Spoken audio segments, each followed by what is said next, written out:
Bon, on va commencer. Alors, comme d'habitude, vous intervenez quand vous souhaitez. Alors, l'idée, c'est de repenser la structure du réel en termes de cylindre, au lieu de le considérer comme un anneau de Möbius simple. Et on va voir un peu les conséquences que ça a au niveau clinique, tout en restant tout à fait compatible avec ce que Lacan nous a enseigné. Alors, je vais repartir des choses plus anciennes. Alors, Lacan nous a enseigné la place du réel dans le cross-cap. On va figurer le cross-cap comme ça,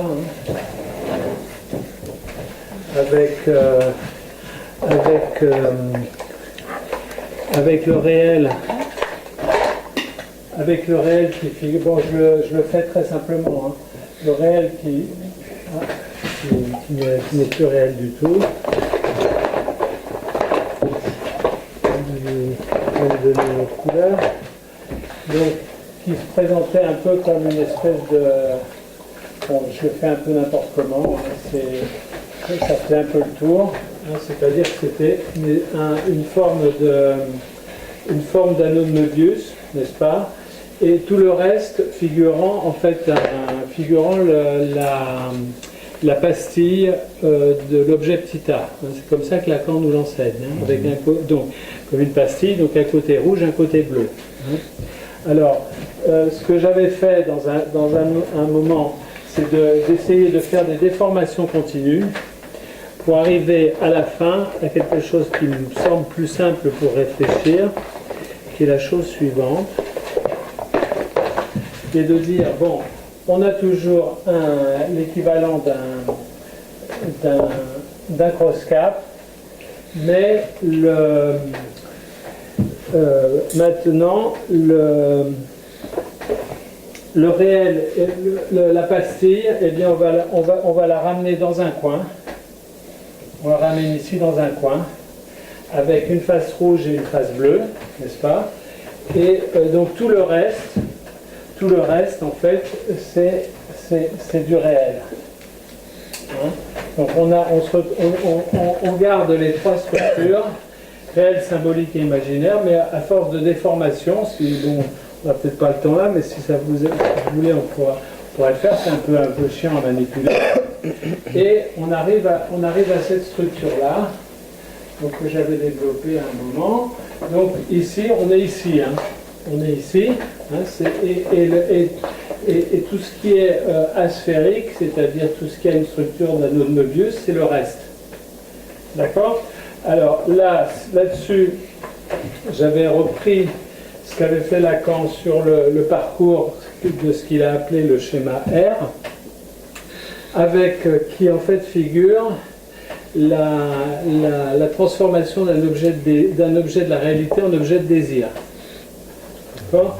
C'est-à-dire que face à un objet de la réalité, il rencontre un point qu'il a appelé grand I, et ce point, c'est la rencontre entre cet objet de la réalité et les expériences passées. C'est-à-dire les rencontres précédentes que j'ai faites avec des objets identiques. Quand je dis objet, ça peut être évidemment toutes sortes d'objets. Ça peut être ce qui après va devenir un objet de désir. Donc ici, il y a un très bref instant hallucinatoire, puisque en fait ce que je vois, au lieu de voir l'objet, je vois le souvenir dans mon passé, dans mon expérience. C'est pour ça que la flèche qui était très gênante, qui a priori empêche le parcours du graphe, puisque les deux flèches vont dans le sens opposé, simplement c'est cohérent avec le fait que c'est une rencontre avec un objet qu'on a déjà connu. C'est une représentation.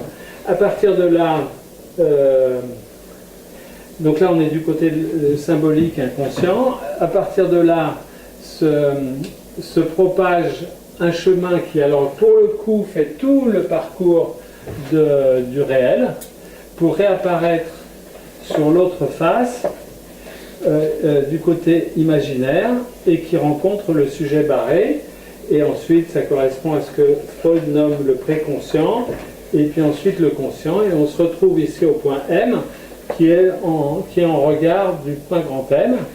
Et cette pastille verte, rouge et vert, rouge et bleu figure en fait l'objet theta. C'est clair? En fait, ça, c'est une réécriture du schéma R. Voilà, c'est ça, c'est ça. C'est la même chose, il n'y a rien d'inventé par rapport au schéma R. C'est simplement une succession d'étirements et de rétrécissements, puisqu'en fait là, quand même, ce qui est très compliqué à visualiser, bien sûr, c'est que toute cette partie qui est non bleue, on va mettre là du bleu, le bleu il est ici, n'est-ce pas? Toute la partie non bleue, eh bien, c'est la pastille, qui en fait est complètement déformée. Hein. Est-ce que vous pouvez nous la montrer en fonction d'un réel... Montrer quoi? Cette partie... Alors, oui, c'est pas... bon, là, vous regardez, ici, là, ça c'est... Bon, c'est un anneau de Möbius un peu spécial, on va le voir après, mais enfin, on peut considérer que c'est un anneau de Möbius simple. Voilà, très bien. Là, il faut apprendre. Voilà. Donc, sur cet anneau de Möbius, n'est-ce pas? Eh bien, c'est ce qui est figuré ici en bleu. Donc, il y a une face et un bord, une face et un bord, une face, d'accord? Puisque ça se prolonge, on est bien d'accord? Il y a une face et il y a un seul bord, puisque si je parcours le bord, j'ai fait tout le tour. Il n'y a pas deux bords. C'est clair? Bon. Et donc théoriquement, puisque j'ai un bord, j'ai le droit de coudre quelque chose sur ce bord qui a aussi un bord, faire du bord à bord comme quand on fait de la couture. Hein. Si je couds un haut de manche sur un truc principal, je ne sais pas comment ça s'appelle, eh bien parce qu'il y a un bord ici, et puis il y a un bord sur la manche, et je peux coudre, et ensuite ça supprime le bord. Donc, qu'est-ce qui a un bord? L'objet simple qui a un bord, c'est un disque. Un disque a un bord. Donc j'ai le droit, topologiquement, de coudre le bord du disque sur le bord de l'anneau de Möbius. Sauf que si je le fais, je n'arriverai pas dans mon espace à 3 dimensions. Parce que ça va se replier, ça va se recoincer. Hein? Donc, mais on peut le penser. Très bien. Est-ce qu'il est visible en bas? Alors, en bas, c'est... finalement, c'est ce que... Donc, après, j'ai fait des déformations. La partie, ça, c'est la partie qui est verte. Et le reste, il y a une face rouge, une face bleue. Donc c'est bien quelque chose qui a deux faces. Et ici, c'est le trajet de la couture, ce que j'ai cousu. Hein. J'ai cousu le disque sur l'anneau de Möbius. Mais comme ici, je ne sais plus le représenter au niveau de mon espace à 3 dimensions, donc je l'ai découpé, voilà. Tu as renvoyé le réel. Voilà, je renvoie le réel plus loin, en disant, du moment où je connais les règles, à savoir que si je suis d'un côté ici, je dois réapparaître de l'autre côté au point antipodal. C'est ça la règle. C'est la règle sur un plan projectif. Ok? Alors donc ça, c'était ce que j'avais repris directement du schéma R. Ensuite, la suite, c'est qu'est-ce qu'il en est avant de revoir les choses différemment, je vous raconte un peu comment j'avais conçu les choses ou repris des trucs de Lacan. Hein. Deuxième cas de figure, cet objet de désir, non, cet objet de la réalité renvoie à un signifiant manquant. Hein. Par exemple, tu as perdu ta mère, tu es père, tu as été nommé président de la Cour de cassation, on a assassiné tes enfants. Autant de situations signifiantes pour lesquelles il s'agit de ne pas tomber dans un signifiant manquant. Hein. Et donc là, si le signifiant manque, on est dans ce cas de figure-là. Hein. On est dans ce cas de figure-là, ou alors j'explique comment je l'avais compris au départ et puis comment je le revois maintenant. C'était de dire, face à un objet de la réalité, eh bien ici il y a une errance du sujet au niveau de son expérience passée, puisque au lieu d'avoir une valeur qui a A d'un côté et S barré de l'autre, et puis un passage par le réel, et puis on arrive à cette structure-là, n'est-ce pas, où peut apparaître une hallucination ou du délire. Mais sans que j'aie pu l'expliquer plus, ce qui me gênait à l'époque, c'est, je me disais, mais qu'est-ce qu'on fait de ce trou? Alors,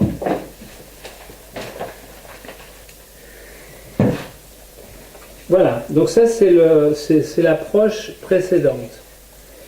Alors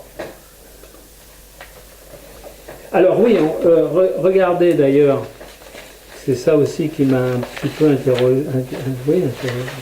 Voilà, regardez sur le schéma I, n'est-ce pas, hein, qu'est-ce qu'avait présenté Lacan, pourtant il y a déjà bien longtemps, puisque c'était je crois sur le séminaire sur les psychoses. Hein. Donc il figurait ici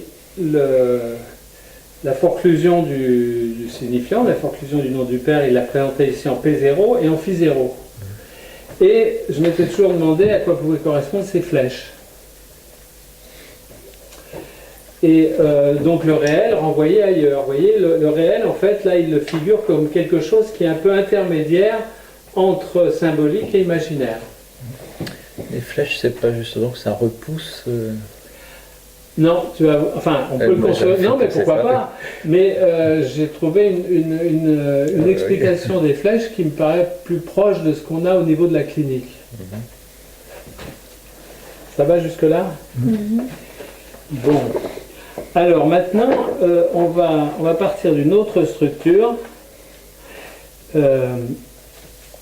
où je me suis dit, enfin à partir de choses que j'avais lues, n'est-ce pas, c'est que je me suis aperçu, enfin je l'ignorais ou je n'avais pas encore pris en compte le fait qu'on pouvait construire un anneau de Möbius avec une surface bilatère. Alors j'ai vu que Lacan, c'est quelqu'un qui en a parlé samedi et qui m'a donné cette idée. Dans l'étourdi, en fait, dans l'étourdi, Lacan le décrit. J'avais un peu refoulé ça ou oublié. Comment il décrit ce passage avec une surface bilatère, comment on fait un anneau de Möbius. Il dit vous prenez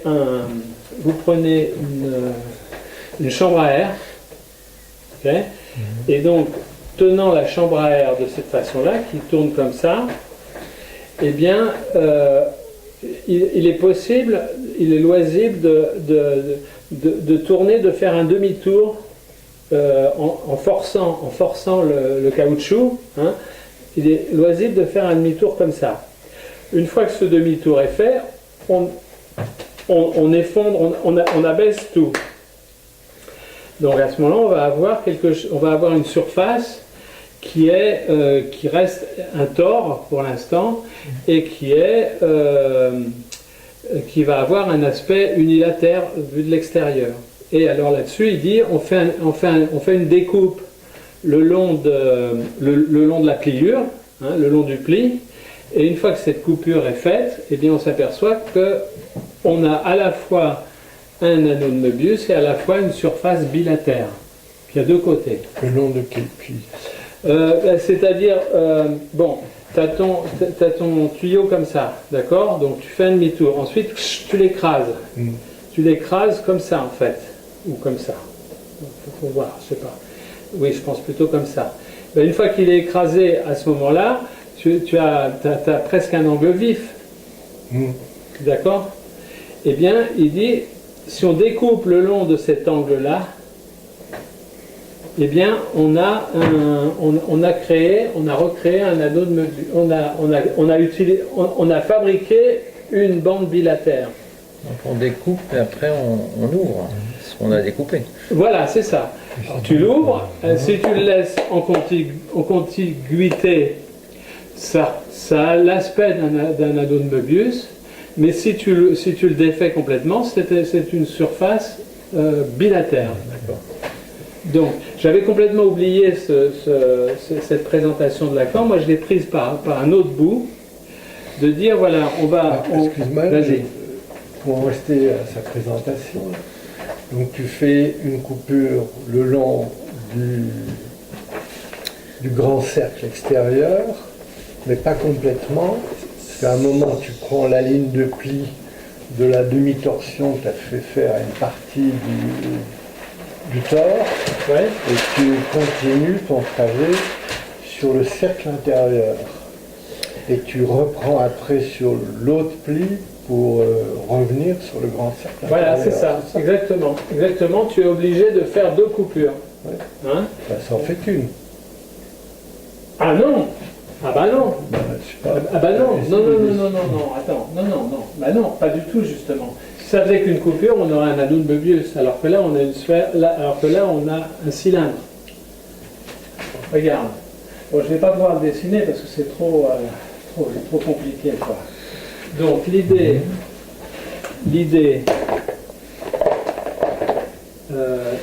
c'est que cette partie-là on la laisse fixe et celle-là on la force pour faire un demi-tour. Et après, on suit. Tu auras une torse. Oui, tu fais une Tu torsion. auras une demi-torsion Voilà. en haut et en bas de la partie que tu as retournée. Voilà, c'est ça. Voilà. C'est ça. Deux demi-torsions. Voilà. Oui, Pourquoi oui. Une en haut, une en bas. Ouais, C'est la deux même. demi-torsions. Oui, deux demi-torsions. Si je tords ça, là,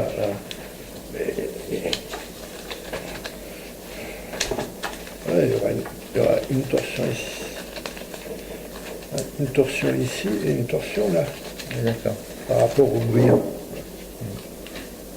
C'est pas possible qu'il y en ait Oui, qu'une. parce qu'ils sont tenus. Oui. Bon, mais et après, donc, une fois que c'est écrasé, donc l'idée c'est de suivre la ligne de crête. Et quand tu suis la ligne de crête, eh bien, ça...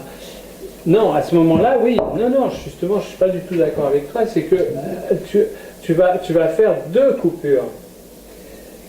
Puisqu'au final, tu arrives à une surface bilatère. Donc si elle est bilatère, elle a 2 bords. Elle n'a pas qu'un. D'accord ? Bon, mais ça, à la limite, il faudrait peut-être reprendre ce qu'a fait Lacan là-dessus dans l'étourdi. Mais après, j'ai l'impression qu'il n'en fait rien. Il dit, on va faire un petit peu de topologie. Tiens, voilà, vous savez bien que si on prend un tore et qu'on le tord, le cas de dire, tordre le tore, eh bien, on arrive à une surface bilatère une fois qu'on a fait des découpes qui vont bien. Mais dans l'étourdi, c'est sur un seul dessin. Donc, bonjour. Sans dessin. Sans dessin. Alors là, on va arriver au même résultat, mais on va pouvoir l'utiliser peut-être plus que ce qu'a fait Lacan à l'époque, parce qu'ils ont fait ça, puis après, il évoque le fait qu'on peut, à partir d'un tore découpé, avoir à la fois un anneau de Möbius et à la fois un cylindre. Ok ? Alors, la structure en question, c'est celle-ci.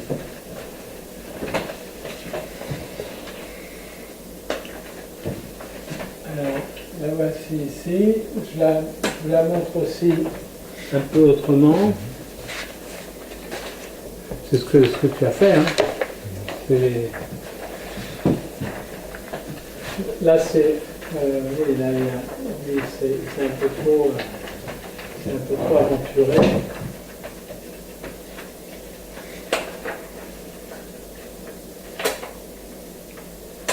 Voilà. Donc là, on voit bien. Donc là, on part en fait. Maintenant, pour arriver à ça, on part d'un cylindre avec 4 demi-torsions. Si vous voulez, vous pouvez vous amuser à le faire. Vous allez voir, c'est très très compliqué à l'assembler. Hein. Donc, on part d'un cylindre avec 4 demi-torsions qu'on retrouve ici. Et puis l'idée, à un moment, c'est d'appliquer la face rouge sur la face rouge. Vous voyez, c'est rouge ici aussi. Hein. C'est d'arriver à l'appliquer complètement et au final, ça va faire une structure comme ça. Alors, vous voyez, celle-ci, il y a... il faut que tu prennes un morceau très long parce qu'il y a plusieurs... voilà, comme ça, oui. Parce qu'il y a, voilà, oui, c'est bien. Parce que autrement, ça devient trop petit. Donc, vous voyez, c'est comme ça. C'est-à-dire qu'on a ici un côté vert qui a une seule face et à l'intérieur, il y a un côté rouge. N'est-ce pas? Alors, pour vous prouver que là, on l'a ici, celui-ci, vous pouvez le regarder, mais ne le démontez pas parce que je mets chaque fois un quart d'heure à le refaire. Par contre, celui-là, j'ai réussi à le faire. Donc, celui-là, on peut le démonter, oui, et voir que c'est bien un cylindre avec 4 demi-torsions. Donc, voilà. Donc, vous voyez, on a donc un cylindre, hein, puisqu'il y a une face bleue et une face rouge, donc c'est bien que c'est un cylindre. Et puis, on voit ici les différentes demi-torsions. D'accord? Si vous voulez m'aider à le refaire, vous allez voir, c'est sympa. Alors, tu perds ton demi-torsion, demi. Parce que tu dis un cylindre, mais là c'est une bande. Mais c'est pareil, un cylindre ou un disque troué, c'est la même chose. Ça, il faut bien le comprendre, ça, parce que sinon on va... Là j'ai du mal, oui. Attends. Un cylindre. Un cylindre... On va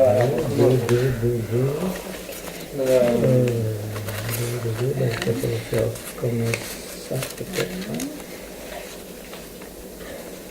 Bon, je ne le fais pas bien. Hein. Par contre, voilà, regarde. Si je prends une pastille et je fais un trou au milieu. Oui. D'accord? Regarde maintenant. Donc ça, c'est plat. Mais j'ai tout à fait le droit, comme c'est du caoutchouc, hein, j'ai tout à fait le droit de pousser sur le centre jusqu'à ce qu'il ait la même largeur que le rond. Et à ce moment-là, c'est un cylindre. Oui, un cylindre, c'est un disque. Ouais. Hein, c'est un disque troué. Troué et C'est un déformé. disque troué. Mais en topologie, Oui, oui, oui. il n'y a Voilà. pas. Tu vois, C'est vrai que je préfère pas parler de qu'il cylindre plaise que de disque troué, parce qu'un disque troué, c'est plat. Et là, on s'en sert plutôt Oui, sous oui, la forme d'accord. d'un cylindre, Oui, de je quelque chose de comprends, cylindrique.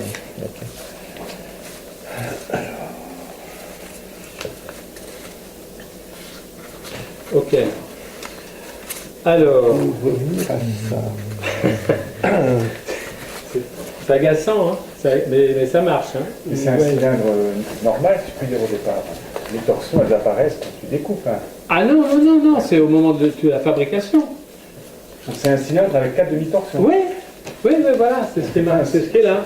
On part de ça au départ. On fait un pas cylindre. standard tout à fait. Hein? Ce n'est pas un cylindre tout à fait standard quand même.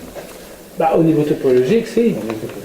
On n'est pas dans la géométrie euclidienne, hein, donc on a le droit de faire des homotopies, des choses qui, tant qu'on respecte les lois des voisinages, on a le droit de le faire. C'est un cylindre. Il se trouve qu'il a 4 demi-torsions, mais bon, c'est parce que c'est nécessaire dans ce cas-là. Alors ça, c'est quoi déjà? Alors ça, c'est un cylindre. Ouais. C'est un cylindre, mais qui est replié. Une demi-torsion? Non, 4 demi-torsions. Il y a 4 demi-torsions. Là, tu les vois pas là, parce que regarde, ben, tu l'as là. Hein, il est en train de regarde. Tu as bien vu. Attends, tu as bien vu que j'avais la même forme que ça. D'accord, tu l'as vu, hein. Tu ne vas pas me demander de le refaire. Hein. Tu as vu qu'il y avait que c'était un anneau de Möbius. Or, si tu le regardes maintenant en termes de sa structure, tu vois que tu as, faut les compter, hein, mais voilà, bah, il est ici, regarde, c'est le même. Tu vois, tu as 1, 2, 3, 4 demi-torsions. D'accord? Ok? Non? Les deux À gauche, à gauche, à gauche. Oui, non, c'est parce que c'est c'est parce qu'on plié. est dans le plan, si tu veux. Ah oui, d'accord. Ça annule. Ah d'accord, ah oui, d'accord, ok, ok. Ça annule, c'est parce que Oui, d'accord, ok. normalement ceux-là, il vaudrait mieux les mettre verticaux, tu vois. D'accord, ok, Ce serait plus logique, mais c'est pas commode à accrocher sur un papier.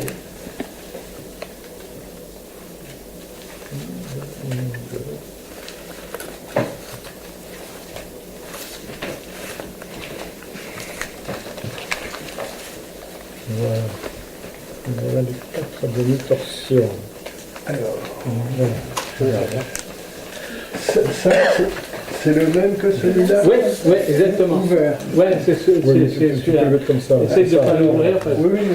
C'est ça, voilà. Mais Voilà. ouvert, Voilà les 4 comment? demi-torsions. Mais comme j'ai fait. Non, mais je vais recoupé. Mais non. Ça, c'est pas fermé, ça. Là, Non. là, c'est pas fermé. Non, Oui, non, non. c'est- D'accord. Là, Ah, tu c'est peux collé, m'obliger à le oui. refaire. Donc, Voilà, c'est voilà, la... voilà. Les 4 demi-torsions sont là, tu vois. Là, c'est plus. Donc c'est la bande de Mémus qui fait 2 fois son trajet là. Hein? Alors, non, tu fais, enfin, on peut dire ça comme ça, disons que tu fais surgir, tu fais surgir Oui, une bande de ça fait 4 Möbius demi-torsions quand même. dès l'instant où tu considères que des feuillets de même couleur sont accolés. C'est logique. C'est l'inverse. Ma bande,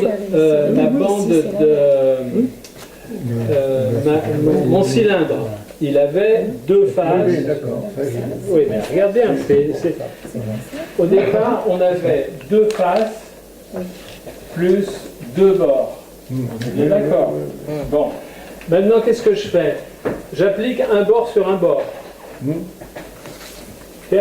Donc, il me reste... Non, excuse-moi. J'applique les 2 faces vertes l'une contre l'autre.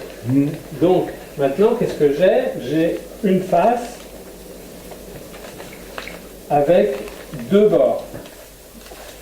D'accord?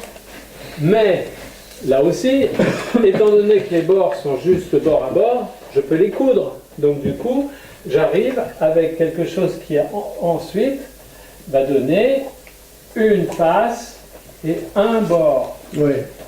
Alors, le stade intermédiaire, il est représenté là quelque part? Une face de bord? Il est ici si tu considères que le rouge vient. Il faut finir ce mouvement. Là, le mouvement, il n'est pas complètement terminé pour qu'on y voit quelque chose. Mais en fait, tu vois, tu mets de la colle sur tout ce qui est en vert ici, et ben ça va se coller. Et donc après, tu fais disparaître tout le vert disparaît complètement. Il n'y a plus que le rouge. Et le bord bleu et le bord rouge sont cousus finalement l'un avec l'autre. Mais avant d'être cousus, ils sont juxtaposés. Alors, c'est ça, Voilà, hein? voilà. Comme sur la bande. Voilà, Là où ils voilà, sont parce pas qu'on va collés, voir là. tu vas voir Ils sont justement, pas collés. c'est ça le gros intérêt, c'est que justement, on ne fait pas ces opérations-là. Mais c'est pour la décrire, pour te décrire que si on rajoutait de la colle, eh bien, si on rajoutait de la colle là-dessus, on aurait un vrai anneau de Möbius. Oui, oui. D'ailleurs, il parle un peu de ça, Lacan, hein, justement, parce qu'il parle justement de ces 2 feuillets, c'est con, on n'a pas le temps de le lire. Les 2 feuillets du caoutchouc du Thor, si tu veux, il dit, bah oui, mais c'est un anneau de Möbius presque virtuel, mais si on le colle, ça devient un vrai anneau de Möbius. Hein, c'est ça. Hein. Là, ça tient grâce au trombone. Hein. Ok. C'est clair pour tout le Et monde? donc du cylindre là, pour passer à l'autre dessin, tu as fait Auquel? de suite gauche à suite droite, tu as fait une découpe. Ah non, mais non, justement, c'est surtout, non, tu te fatigues. Non, c'est de la fatigue, c'est de la transpiration simplement. T'as pas besoin de ciseaux, c'est juste transpirer. Régulièrement, quand tu vois, là, je l'ai défait. Donc, parce que pour le refaire, comment il faut faire? Regardez, c'est simple et très compliqué. Il faut arriver à, par exemple, si je veux supprimer le rouge. Vous voyez, il faut que j'attrape le rouge et que je vienne l'appuyer. Là, mais là, vous voyez, ça va pas, c'est pas bon. Hein. Il faut faire pour faire des demi-tours, des choses, faut bricoler, quoi. Faut bricoler, et puis quand on le fait, au bout d'un moment, tu dis, oh, formidable, ça marche. Mais je ne sais pas te dire précisément comment le faire. Chaque fois, il faut que j'essaye pendant 20 minutes pour y arriver. Là, c'est ce que... Là, il y en a 3, tu vois. Ah oui, non, là, c'est un peu plus... Il y a plusieurs bandes, là. Il y en a des systèmes, on va voir. Là, tu as plusieurs bandes. Oui, mais non, est-ce que là, tu n'en as qu'une? Je n'en peux plus, parce que j'en ai fait Là, plusieurs. tu n'en as qu'une. Bon. Mais alors, Tu as vu, c'est compliqué, hein. Regarde, vous essayez là tout à l'heure. Donc là, l'idée, c'est d'avoir effectivement, suivant la couleur, soit un côté gommé, un côté pas gommé, quoi. Mais ça marche, on y arrive. Donc tu ajoutes une suture ah oui, ça c'est la coupure. et deux bords, qu'en est qu'un. Si on veut, mais on va pas le faire. On peut le faire. Non, mais pour arriver au troisième point, Ici, oui, ça c'est, voilà. tu as suturé les deux bords. Voilà, j'ai suturé les deux bords et j'ai collé les deux faces. Bon. Donc Mais, c'est ça. bah tiens, regardez. Vous voyez. Attends, t'as pas triché là? Non, il n'a pas triché. Non, il n'a pas triché. Il a pas triché, non, voilà. Tu vois? Tu vois, là, j'ai coupé une bande de Möbius en... Ah ouais, mais là c'est autre chose. Oui, mais regarde, j'obtiens ton système, là, tu vois. Ça, c'est le 4 Oui, de torsion. Mais ça, Et là, c'est oui, mais ça, ce sont deux bandes de Möbius, ça. Non, c'est la même. Ah voilà. Et oui, voilà, donc ça, si tu enlèves celui-là, tu arrives à ça. Exactement. Tout à fait. Voilà. Donc, voilà, c'est Ouais. ça. Tu as vu, à un moment, on y arrive. Vous êtes toujours inspiré? Non, mais Ah, j'avais voilà. déjà. Oh là là. Ça y est? Voilà. Presque non. Non. Mais non, parce que... Non, parce qu'il n'y a pas de. que... C'est pas vraiment bien.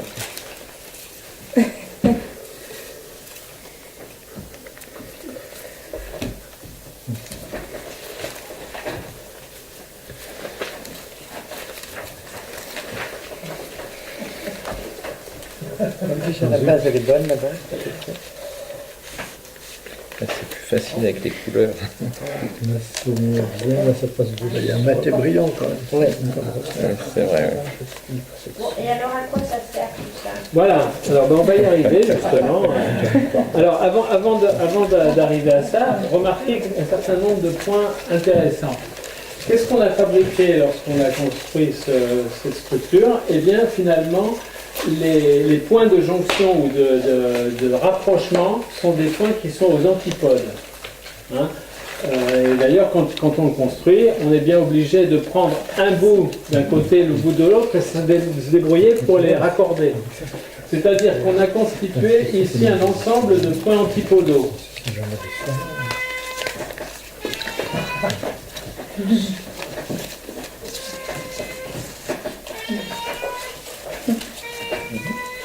Ok? Donc ce sont des premiers éléments, on a mis tous les points aux antipodes en contact. D'accord? Là on n'est pas encore dans la clinique du sujet, hein, mais j'évoque les choses au niveau...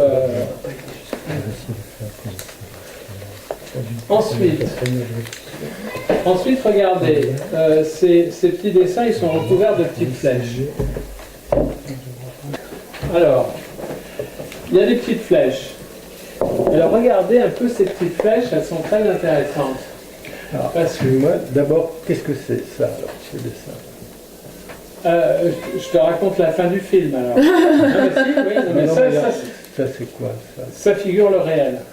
C'est le Non, réel. mais je veux dire, c'est quoi typologiquement ça? Ça, bah, c'est les deux... c'est un...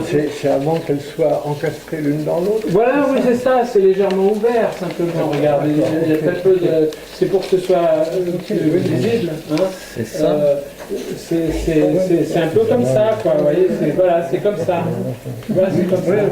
C'est de façon à ce qu'on voit. Déjà, c'est compliqué. Donc, tu vois, c'est pour bien voir de quoi il s'agit. Alors, regardez ces flèches. Si je prends un point, mettons le point ici, vous voyez que du côté rouge, enfin ils sont rouges des deux côtés, de ce côté rouge qui est ici, vous remarquez que la flèche, elle est dans un sens. Sur le point antipodal, alors que c'est la même flèche que j'ai mis partout, hein, ce sont des flèches qui partent du rouge vers l'extérieur. C'est une façon d'avoir rajouté une dimension. Eh bien, vous remarquerez qu'elles sont sur chaque point antipodaux, eh bien, les flèches sont à l'envers. Or, on va voir après quelle valeur on peut donner à ces flèches. On va dire, bah, c'est la flèche du temps. C'est le temps. Bon, là j'anticipe peut-être un peu trop. On va essayer.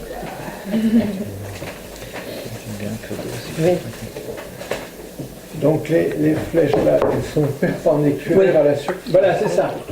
Oui, c'est comme quand tu fais X, Y, Z, T, tu vois, tu pointes une direction pour dire bah, cette direction elle est orthogonale ou pas, enfin, mais en l'occurrence, ce qu'on va constater déjà au point de vue purement topologique, c'est qu'en chaque point des antipodes, les flèches partent dans des sens opposés. Mais les antipodes sont à des points précis ou chaque point est Chaque antipode? point, voilà. Chaque point est antipode. Chaque point est l'antipode de celui qui est en face. C'est ça qui est intéressant, justement. Il n'y a pas de localisation ou de localité, c'est entièrement sur toute la structure. On a mis en fait en continuité tous les points des antipodes. Et, d'accord ?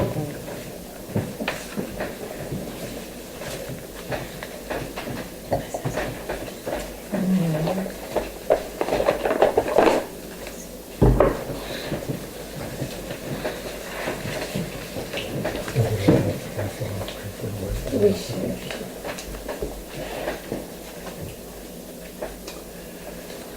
Alors, si on considère, avant d'entrer plus dans la clinique,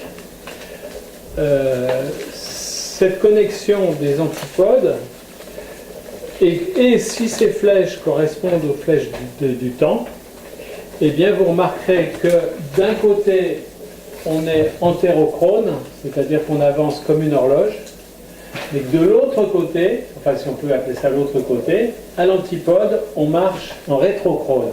C'est-à-dire qu'à un endroit, on avance dans le temps, et ce qui est à l'antipode, on recule dans le temps.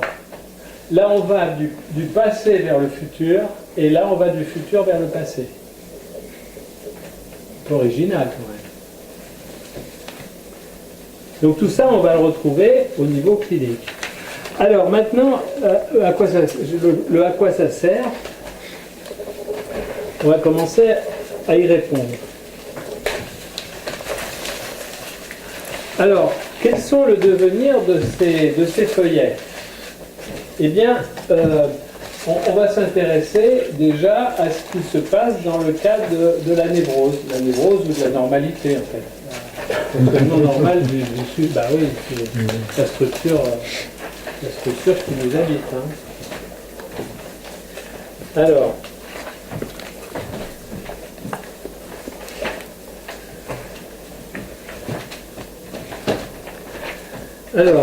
voilà comment je les ai représentés. Là, on est sur un point quelconque, donc avec son antipode. Et donc nos deux feuillets, comme c'est figuré ici, il y a un peu d'espace entre. Et cet espace, c'est cohérent avec la structure du réel. C'est-à-dire que comment je vais expliquer ça? Aussi par le schéma suivant. Je vais l'expliquer avec le schéma suivant, ce sera plus simple. Et c'est quoi les deux feuillets? C'est le réel. Mais alors, effectivement, ce sera plus simple avec celui-ci. Donc, voilà.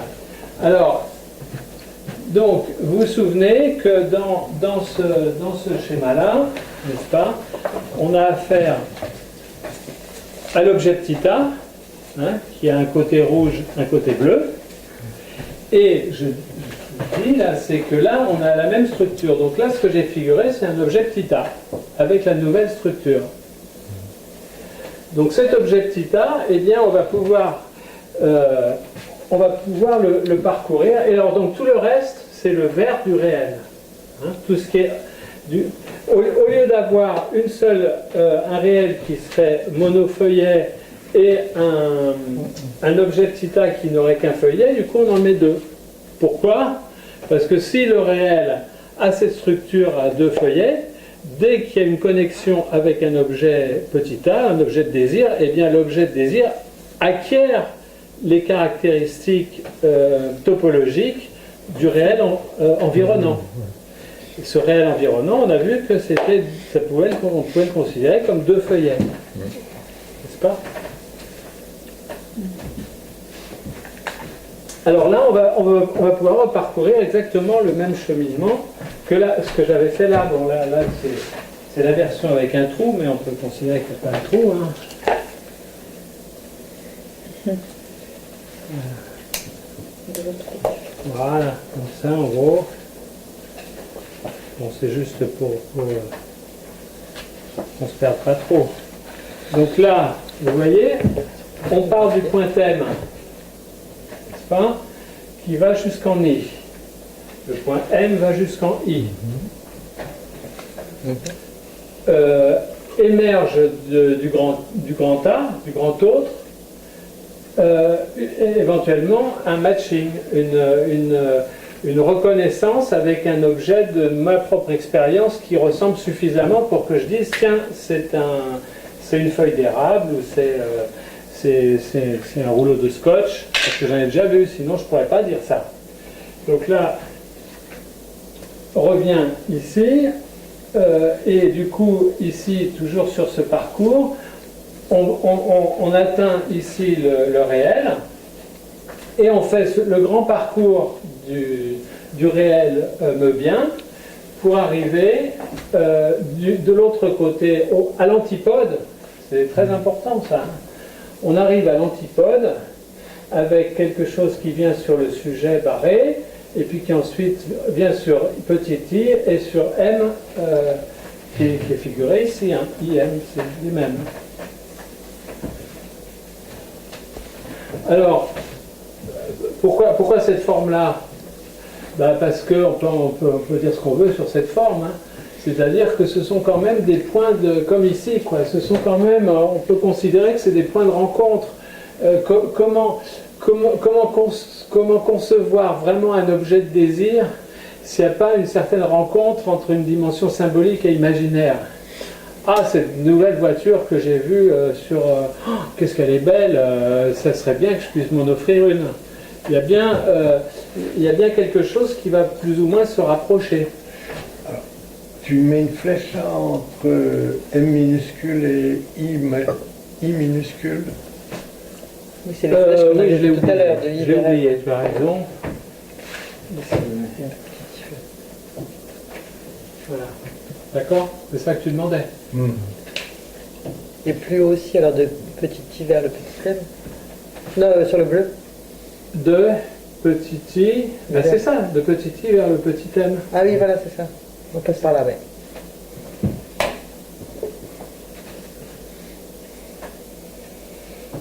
Mais redis comment tu passes de la figure de gauche, là, aux deux feuillets, là. Celle-ci? Oui. Alors, oui, ça c'est un point tout à fait important, il me semble. Ce que je dis, je dis qu'on part de cette structure-là, n'est-ce pas? On part de cette structure-là, qui est une structure à deux feuillets. Enfin, un feuillet double, on va dire. Hein? C'est parce qu'il y a un seul feuillet, mais il est double. Donc c'est une présentation meubienne du cylindre. Ok.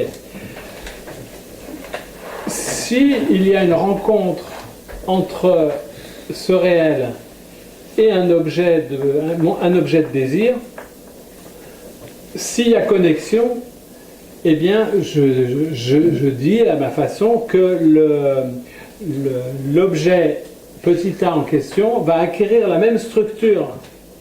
C'est-à-dire que là, il était figuré comme étant un objet un peu bizarre avec finalement un seul feuillet, mais un côté bleu, un côté rouge.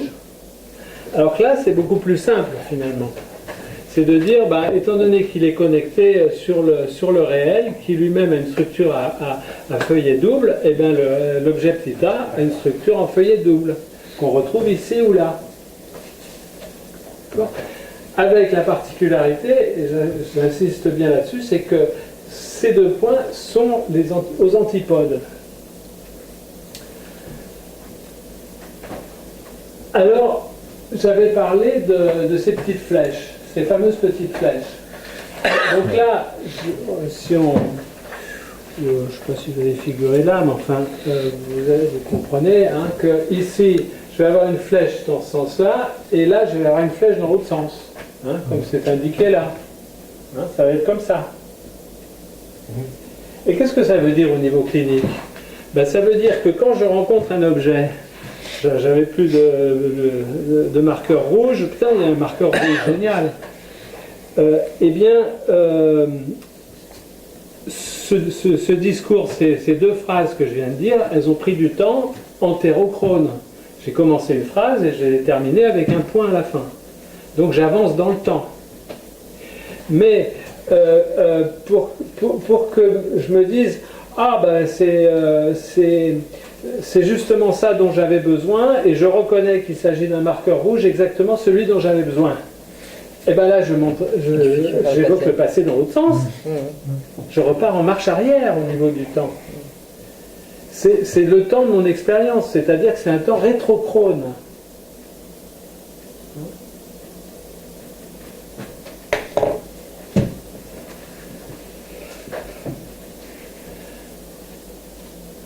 Alors je me suis amusé à dire que la longueur de ces deux petites excroissances et leur proximité ou leur éloignement pouvaient donner l'intensité de l'objet du désir, quoi. Que ça m'intéresse peut-être beaucoup ou pas trop.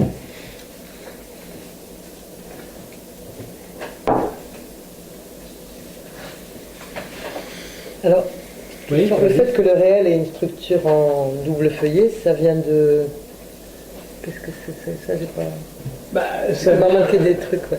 non, mais c'est simplement parce que de considérer le réel comme un anneau de Möbius. C'est-à-dire que lorsqu'il est connecté à un objet de désir, ça devient un plan projectif. Ça me paraît important. Mais j'ai l'impression que de le considérer en double comme ça rend compte de D'accord. davantage d'éléments cliniques que quand on le considérait comme ça. Ok. Notamment au niveau de la flèche du temps, les flèches du temps opposées. Suivant que je suis en train de parler, d'ailleurs ça rejoint le graphe du désir, il avait d'une certaine façon, il l'avait anticipé Lacan dans le graphe du désir, où finalement il y a quand même quelque chose qui se reboucle depuis le point qui termine la phrase et qui revient vers le début. C'est bien rétrochrone, alors que l'énonciation elle est entérochrone.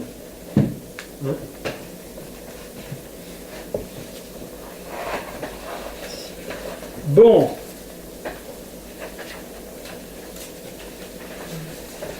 Alors, ça va jusque-là? Alors, maintenant, la question suivante qui se pose, c'est... Alors, tu arrives? Ouais, mais c'est extraordinairement agaçant. Puis en plus, tu vois... Mais frustrant. Et puis ce qui agace en plus, c'est quand tu vois qu'il y en a un autre qui a réussi.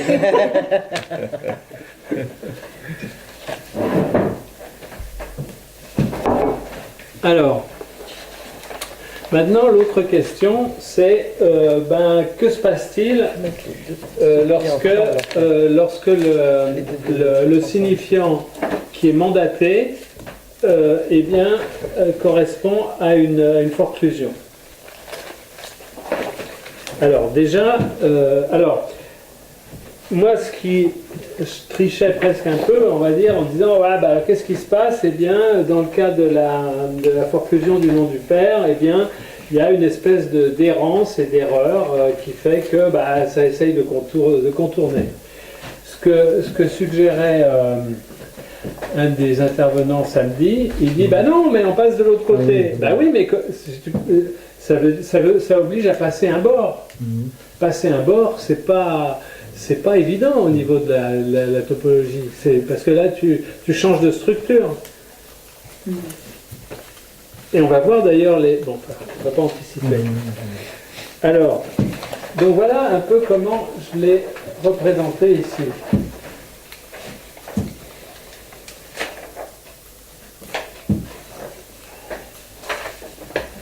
Je vais représenter comme ça.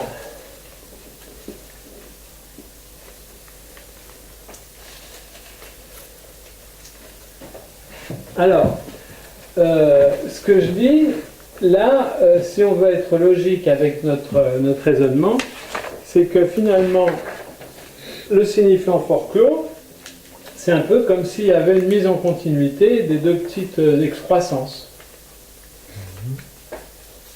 S'il y a une mise en continuité, ça correspond à ce qu'on voit ici. Hein.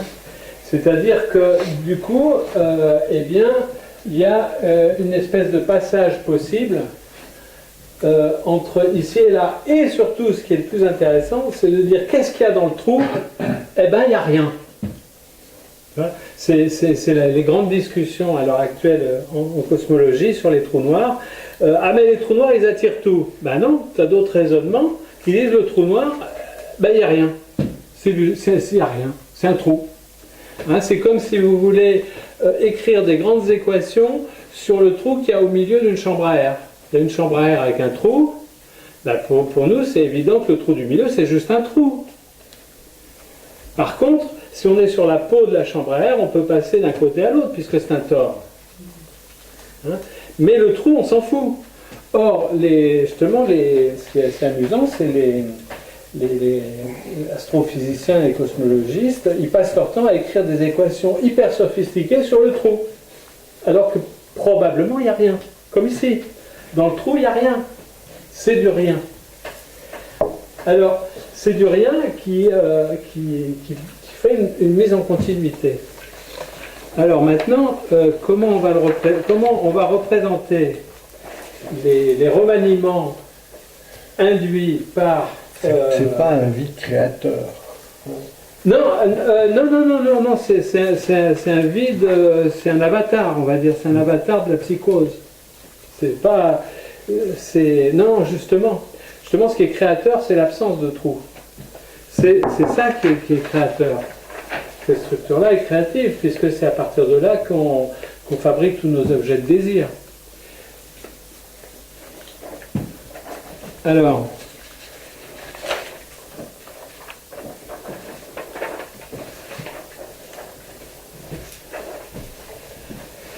Oui. Non.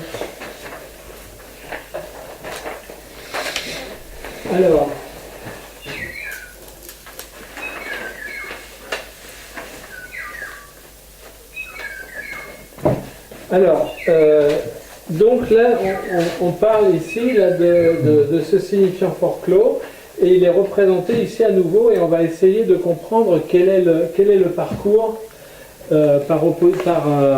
par différenciation avec celui-ci, n'est-ce pas?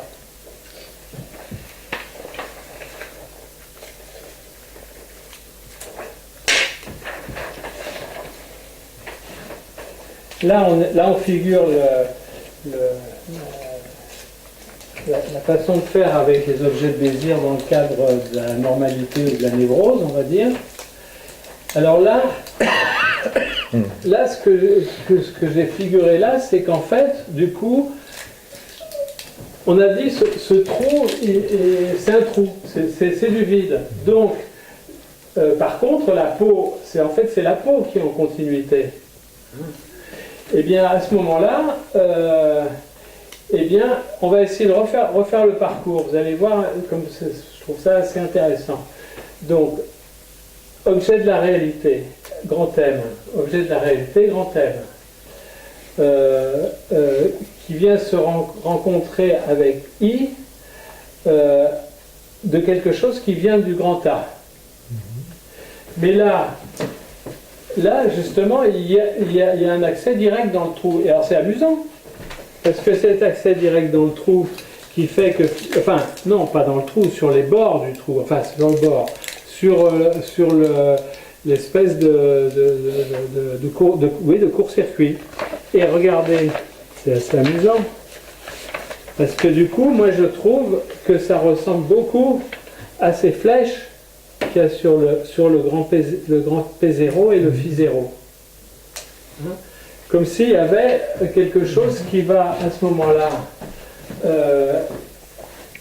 qui fait court-circuit et qui vient rejoindre en I et puis en M. Ok. Alors, vas-y. Tu veux l'afficher celui-là? Oh, ben on peut enlever celui-là, hein? Ouais, pas besoin.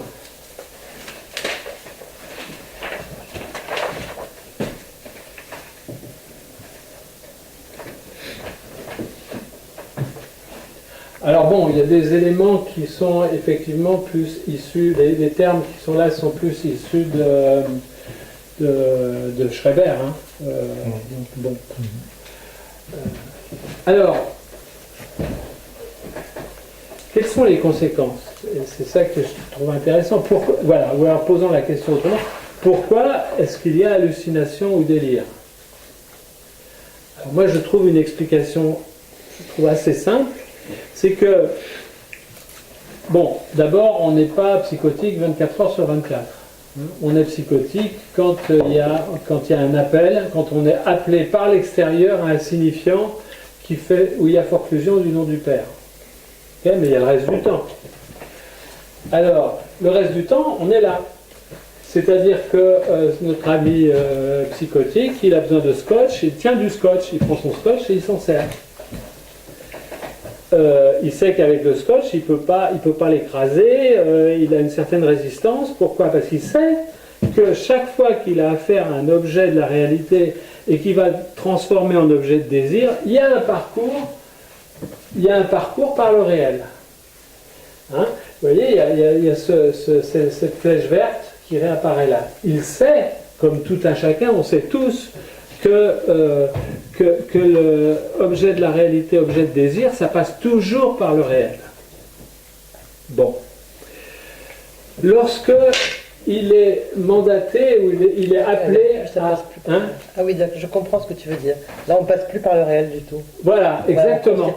Exactement, il y a dans ce court-circuit qui va, du coup, puisque là le chemin c'est toc, toc, toc, le réel, et puis on revient par l'autre côté, tac, tac. Ok.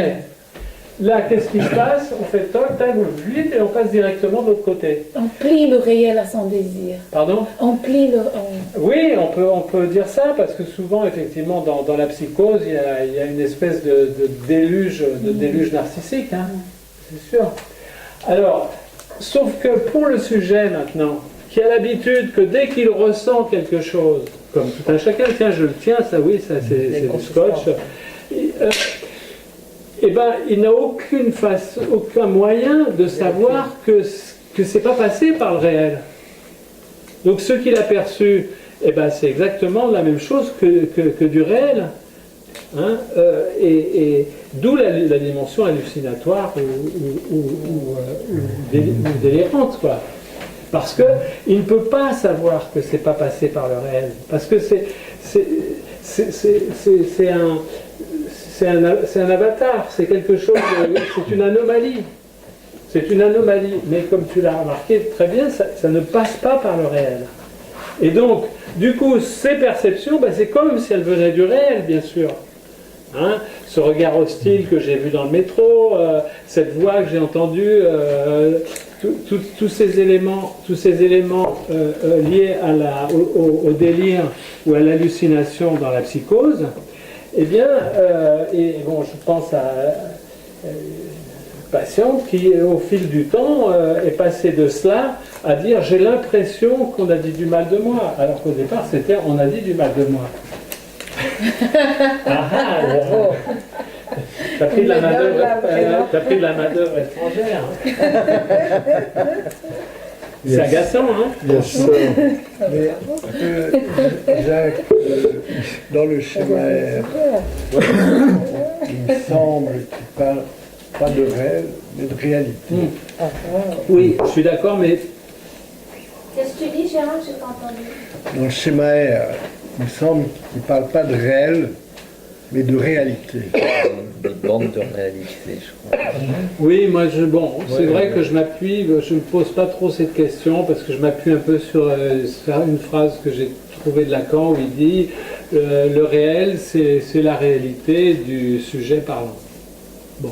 C'est parce que c'est vrai qu'on n'a pas accès à la réalité de toute façon. Hein.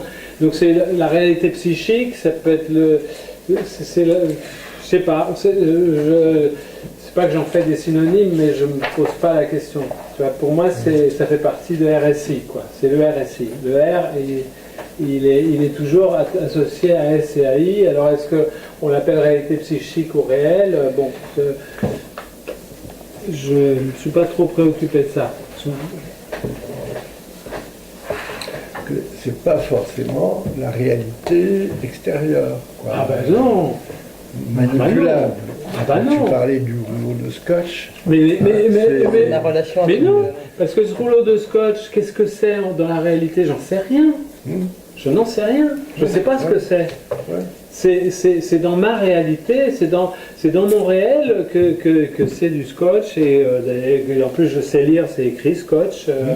Tu vois, c'est C'est dans ta relation à l'objet, voilà, c'est ça. avec les traces mnésiques de... Voilà, exactement, parce que la réalité objective de ce truc-là, mais j'en sais rien. Ouais. J'en sais rien. Peut-être Dieu qui est dedans, fait-on jamais.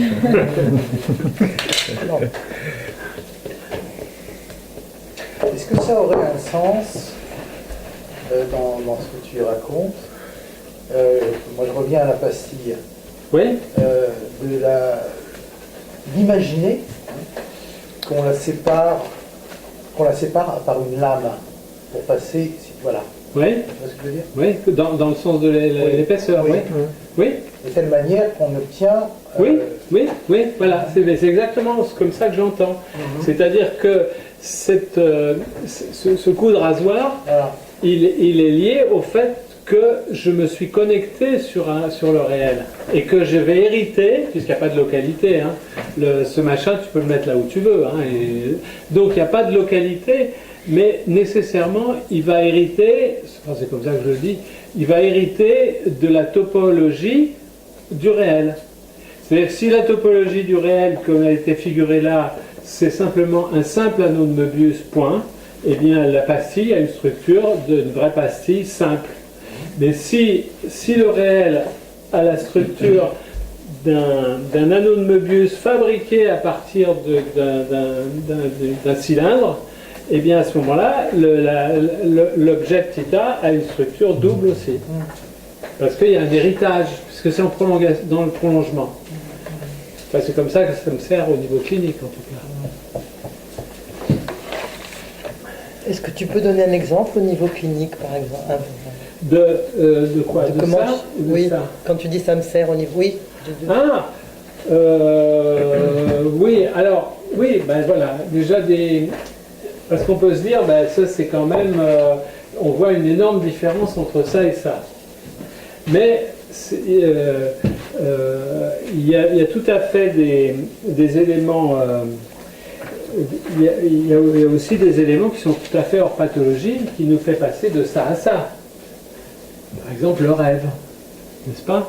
Quand on rêve, bien entendu, d'abord on est paralysé, c'est pas par hasard si les mammifères, peut-être aussi les reptiles, j'en sais rien, mais enfin les mammifères, ils sont paralysés musculairement dès l'instant où ils se mettent à rêver. Ben, heureusement, parce que sinon on se mettrait à courir et on pourrait avoir des graves accidents. Les somnambules, justement, c'est qu'ils ont une inhibition de cette paralysie.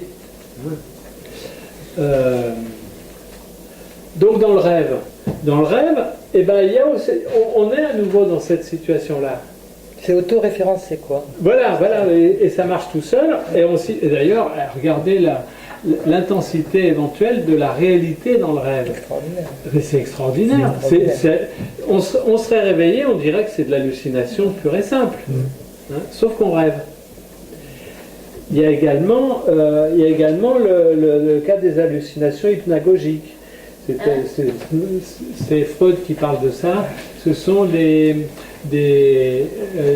expériences, ça peut arriver à chacun de temps en temps, au moment où on est en train de s'endormir, d'un seul coup, sans vraiment rêver, on peut entendre une voix, ou on peut avoir des éléments qui pourraient aussi bien entrer dans le cas d'un rêve. Et Freud appelle ça hallucination hypnagogique. Et donc là aussi, parce que, je ne sais pas si ça vous est déjà arrivé, mais ça arrive rarement, mais ça arrive d'un seul coup, il y a vraiment ou une sonnerie, ou quelqu'un qui parle, vraiment, mais nettement, quoi. Alors que je ne suis pas encore endormi. Donc là, c'est aussi une dimension hallucinatoire. Hein. Et puis alors, éventuellement, on se réveille davantage et on se remet dans cette situation. De la même façon, on peut aussi parler de l'oubli du rêve, hein, parce qu'on a fait tout le rêve comme ça, puis tac, le réveil sonne, automatiquement on se remet dans cette structure névrotique, on va dire. Et les hallucinations hypnagogiques, là, sont entre le sommeil et la veille. Oui, oui, c'est ça. Oui, C'est de la veille au sommeil. Et De la veille, hypnopompique, voilà. c'est du sommeil à la veille. C'est quoi, pardon? Oui. Hypnopompique. C'est quoi l'exopompique? C'est quand tu te réveilles? L'hypnagogie, je crois que c'est ce que Dolto appelle le mentisme. Ah, peut-être, je sais pas. De quoi? Mentisme. Non. Ment. MAN ou MEN? Alors peut-être le MEN, c'est assez rigolo. Ah oui. Ça, c'est les gens qui le font quand ils sont complètement réveillés. Oui.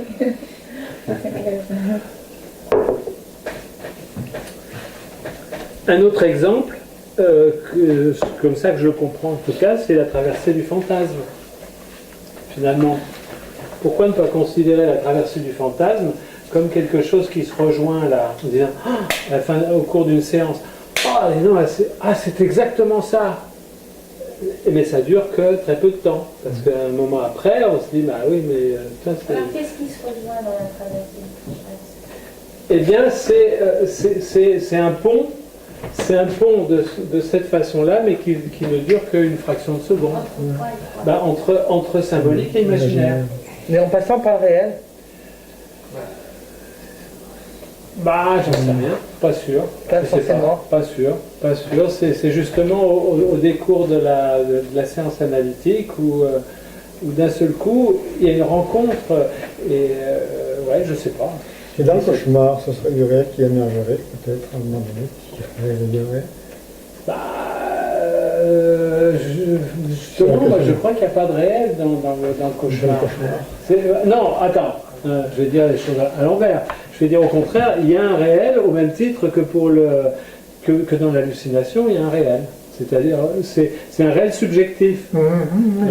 J'ai été assassiné dans un rêve, tu as vraiment l'impression que tu as passé un mauvais quart d'heure.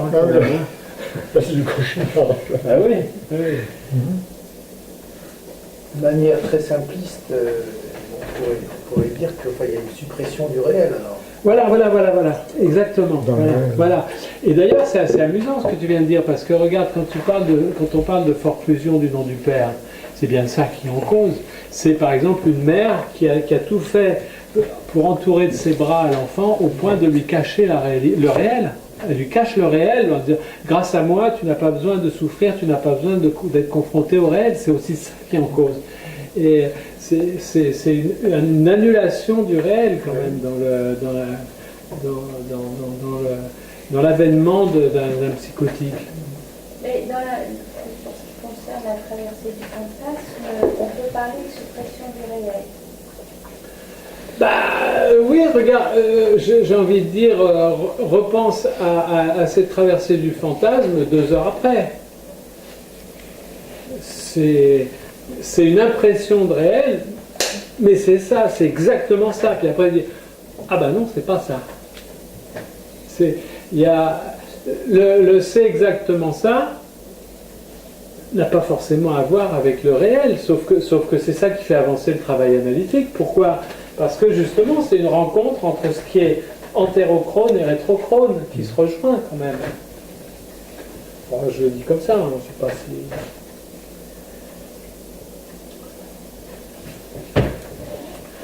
Voilà.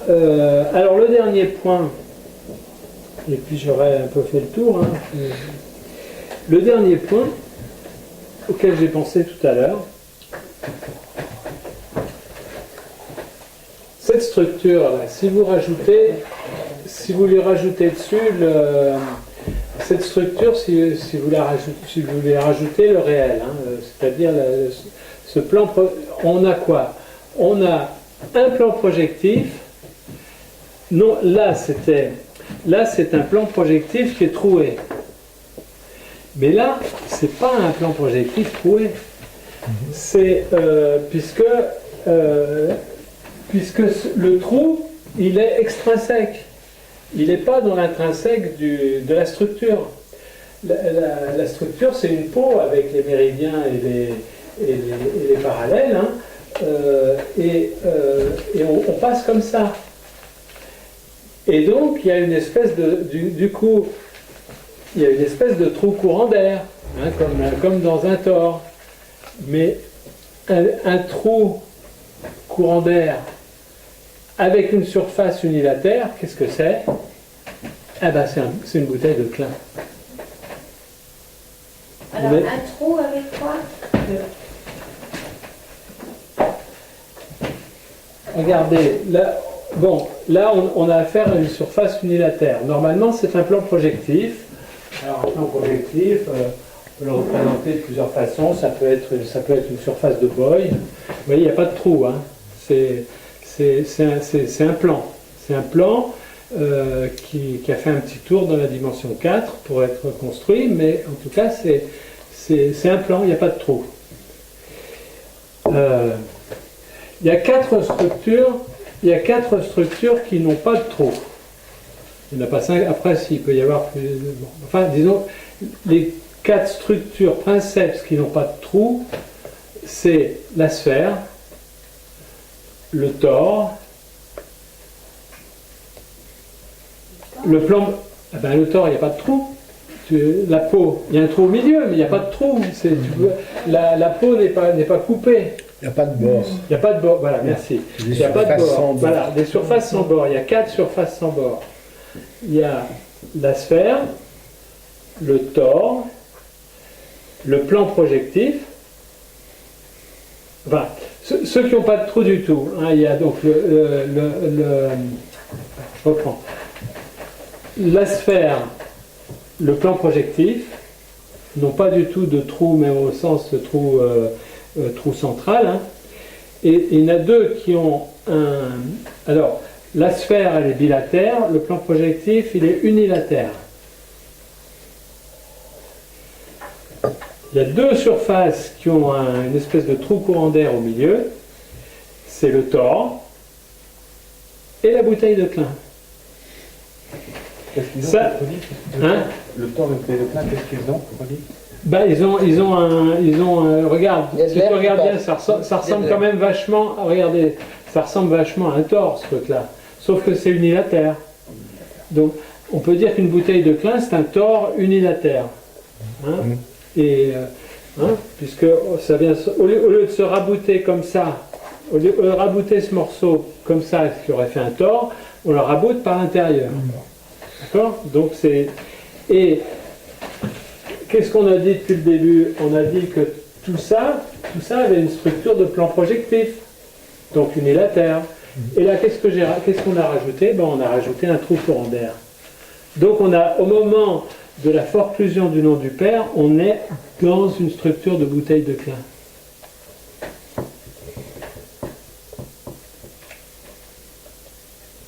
Est-ce que tu pourrais dire...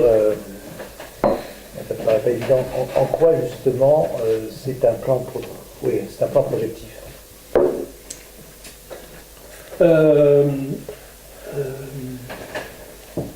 C'est difficile à imaginer vu qu'il y a du bord. Hein. Oui, non, mais satirique, puis le bord l'imaginaire. oui, non, mais il faut dire que. Oh merde, ça marche plus, rouge.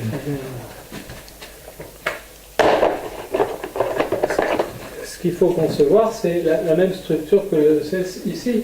C'est que tout ce qu'il y a ici, partout, là, tout ça, c'est le réel, en fait. C'est le réel qui circule partout autour. Hein? Et en fait, ce bord, il est... Hein? Puis à l'intérieur. Et à l'intérieur, voilà, exactement. Exactement. Il est partout ailleurs. Le réel est à l'intérieur. Bah, ça fait partie du trou, quoi. Ça fait partie du trou. C'est l'air. C'est l'air du air. Voilà, on peut considérer que le réel, c'est tout ce qui n'est pas du verre. Hein? Et non. Oui, c'est ça. Le réel, c'est tout ce qui n'est pas du verre. Et le verre, c'est cette structure-là dans le cas d'une forte fusion. Si il y a une traversée donc, de ce trou, c'est sur la peau, donc il n'y a pas de contact avec le réel du coup. Oui, voilà, c'est ça. On n'est que sur la peau. Le réel, il est dans une autre dimension en fait.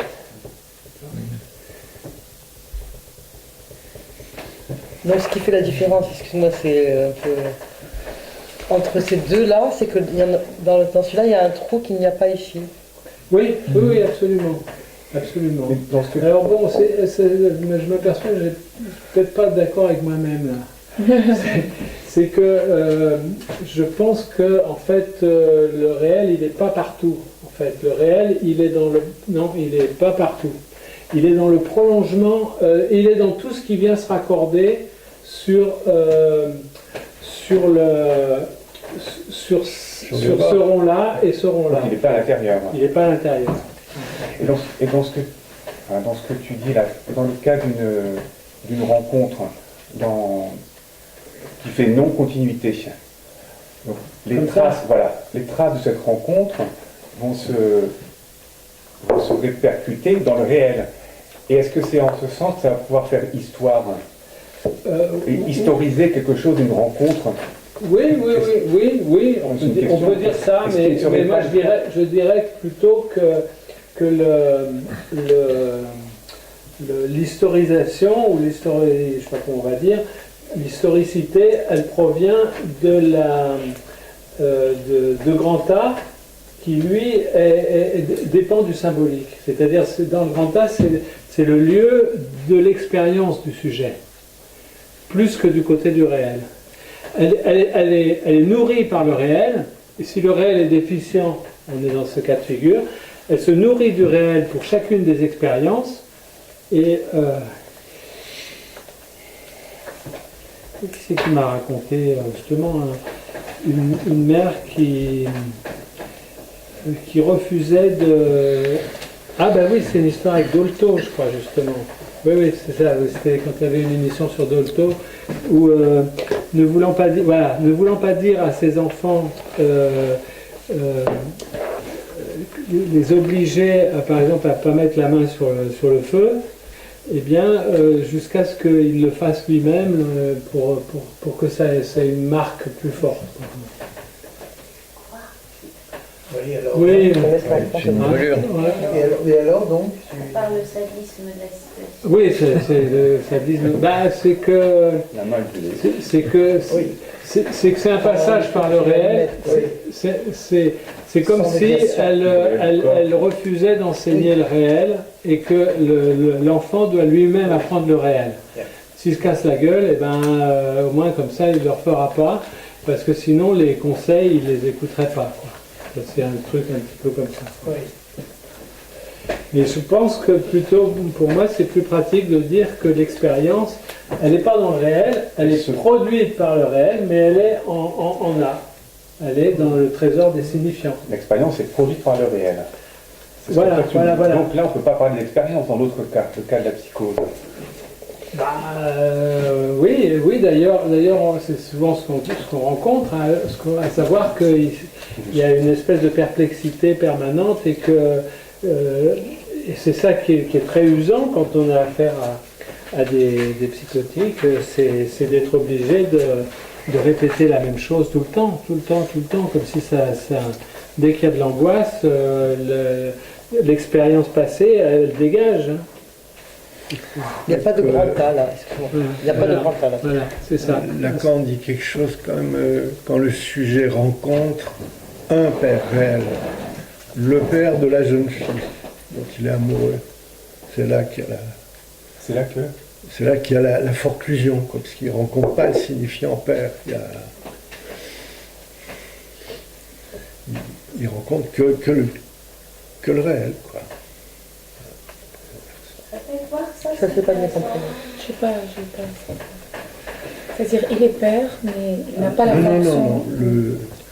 Le sujet qui est amoureux d'une jeune fille. Oui. Hein, le jour où ce sujet rencontre le père de la jeune fille, Oui. et Lacan dit, lorsqu'il rencontre un père réel, il n'y a pas de signifiant nom du père qui réponde à l'intérieur de lui. Donc, ça le père du côté symbolique ne répond pas. Oui. J'ai pas bien compris. Et au niveau amoureux, il se passe quoi?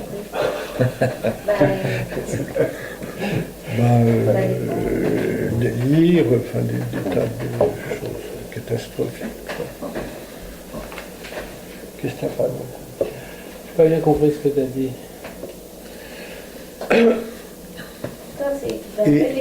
Donc ça c'est dans mes écrits là, sur les questions préliminaires, etc. Et quand le sujet rencontre un père réel, Oui. c'est là s'il est psychotique, donc il n'y a pas de signifiant en lui qui réponde au nom du père, père symbolique, et ça aussi bien il va être persécuté. Oui. Comme exemple, il donne le sujet qui rencontre le père de sa bien-aimée. Oui. Il rencontre un père réel. Il ne rencontre pas un père symbolique. Ouais. Parce qu'il n'en a pas. Ouais. Parce que signifiant le nom du père, enfin ce qui représente le nom du père, ça ne s'est pas produit en lui. Ouais. En rétro machin. Donc ce qui se passe dans Antéchrone, là, c'est que effectivement ça fait du désir. C'est le réel qui percute. Oui, alors, effectivement, regardez le vagissement ou l'agressivité de certains paranoïaques, justement, parce que le réel devient extrêmement personnel. Vu qu'ils n'ont pas rencontré le trauma normal, comme tout un chacun a subi dans la toute petite enfance. Donc c'est ça qui vient se répéter. On est bien, grâce à notre masochisme fondamental, on a pu faire avec le trauma.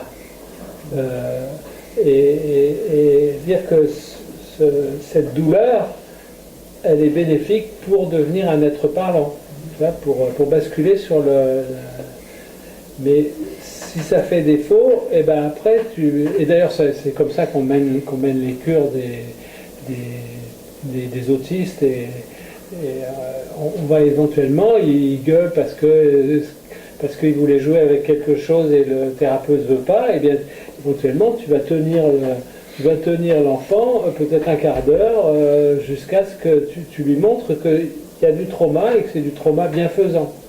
Je sais pas, on peut dire ça comme ça. Enfin, c'est aussi par rapport au rien dont tu parlais tout à l'heure, c'est différent de l'absence. Hein. Ouais. L'absence évoque la présence évoque l'absence. Puisque rien, ça évoque rien. Ouais. C'est en deçà de l'absence. Hein? Parce que l'absence présume qu'il y a eu quelque chose qui a existé, qui a disparu. Il y a eu la présence. Le rien, c'est en deçà. Oui. Et en même temps, le rien au niveau de l'étymologie, ça a à voir avec le réel. Ah oui. Oui. Ah oui. Intéressant.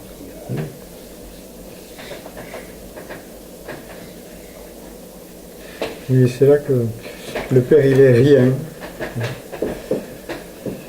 Et le psychotique n'est pas passé par le fantasme, mon enfant est battu. Mais il a refusé d'y passer. C'est bien là, finalement, le fantasme fondamental qui fait que on a été battu par le père, même s'il n'a pas battu, enfin, la présence symbolique. Ben oui, Symbolique. on recrée le trauma, la nécessité du trauma. C'est un fantasme qui ne concerne pas que la psychose, ça. Pardon? On bat un enfant ou un enfant est battu. Tout le monde, bon, ça ne concerne pas que la psychose. Non. Oui, mais ça concerne tout le monde. Tout le monde, c'est structurel, absolument, oui. Le psychotique ne passe pas par ça. Ah oui, c'est ça.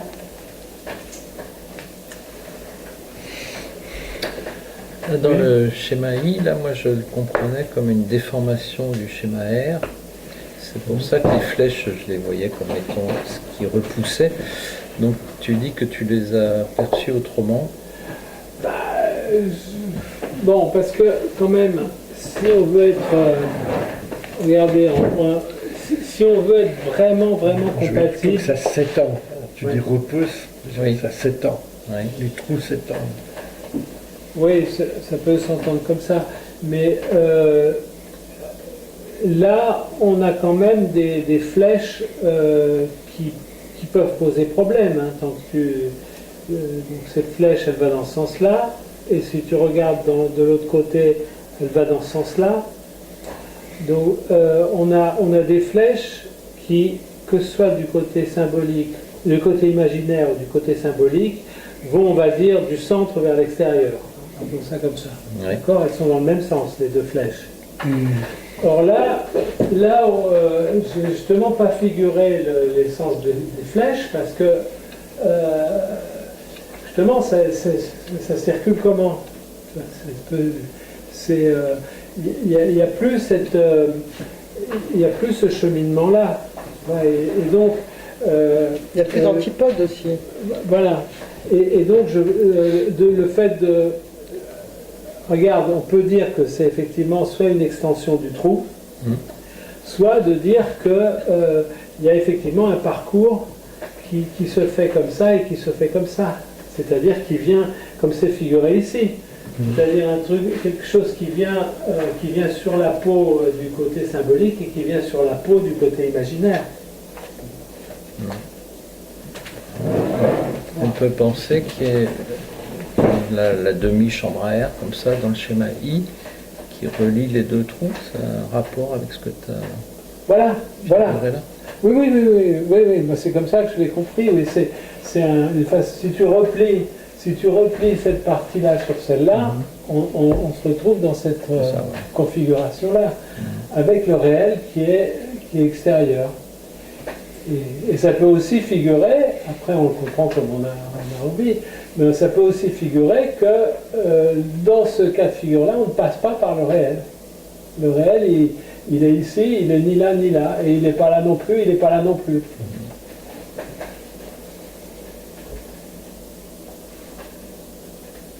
D'ailleurs, je crois que j'ai dû reprendre le schéma original, et cette partie-là était grisée, et cette partie-là était blanche.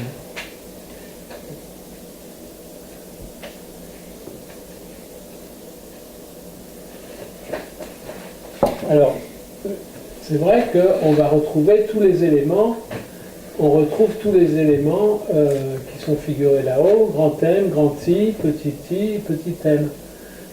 Petit M, I, grand M, grand I. Vous voyez, et alors c'est assez amusant, regardez, je n'avais pas vu mais je le vois maintenant, vous voyez que dans ce schéma-là, nulle part n'apparaît le grand A et nulle part n'apparaît le S barré. Ce qui est bien le cas là-bas. Le graphe, le graphe, oui voilà, on peut le représenter comme ça. Si on veut représenter ce graphe et ce graphe, regardez.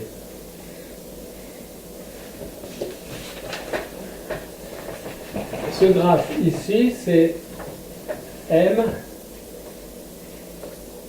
I, grand A, S barré, petit I, petit m. Okay. Le graphe dans cet autre cas de figure, c'est grand M, grand I, petit I, alors moi je vais figurer comme ça, petit I, petit m.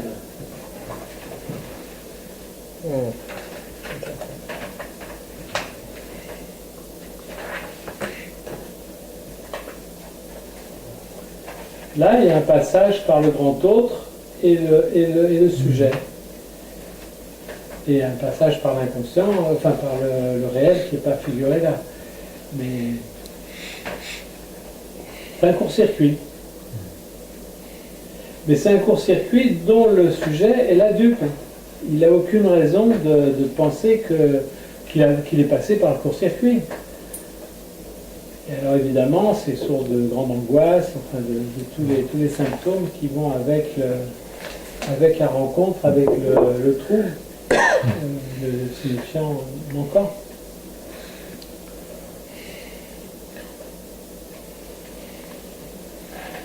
Voilà, moi c'est à peu près ce que je voulais dire, si vous avez...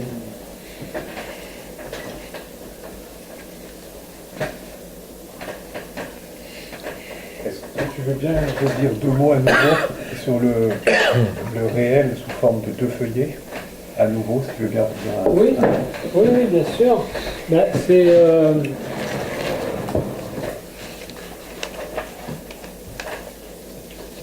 c'est de dire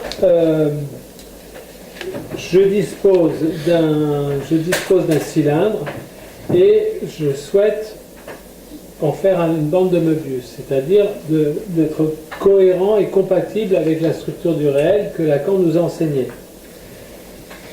Donc après, c'est que de la topologie, hein. C'est du bricolage de façon à mettre les points antipodaux en contact.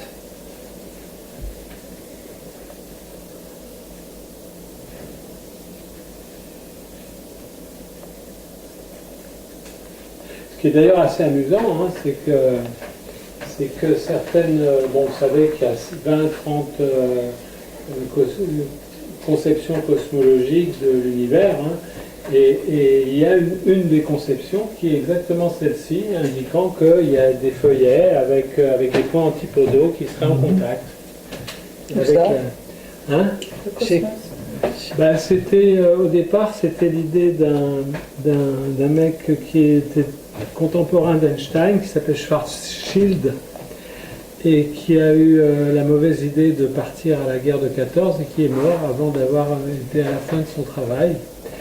Et puis le suivant qui a été, c'est Sakharov. La conception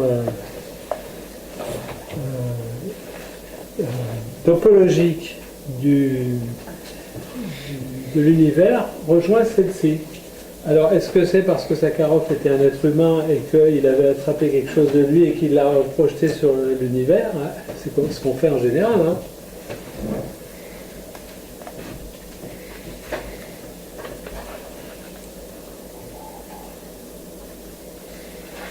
Là, les 2 feuillets, le réel n'est pas annulé dans les 2 feuillets, même quand ils sont accolés. Non. Ah non, au contraire, on dit que c'est le réel qui a ces 2 feuillets. C'est la structure du réel, en fait, un feuillet double, parce que c'est le seul... mais ça se présente comme étant 2 feuillets, alors que c'est un réaccollement entre les antipodes.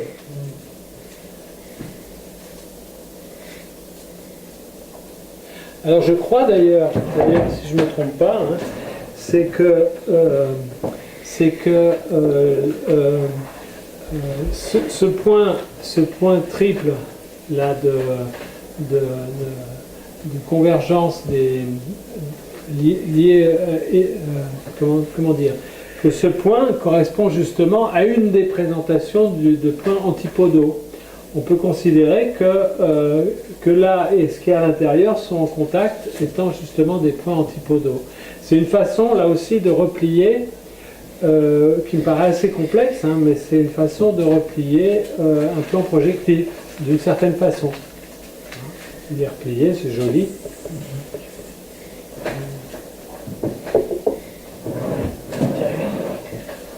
T'as réussi? 2 fois.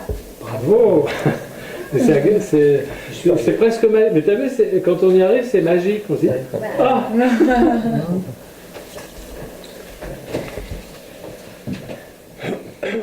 Voilà.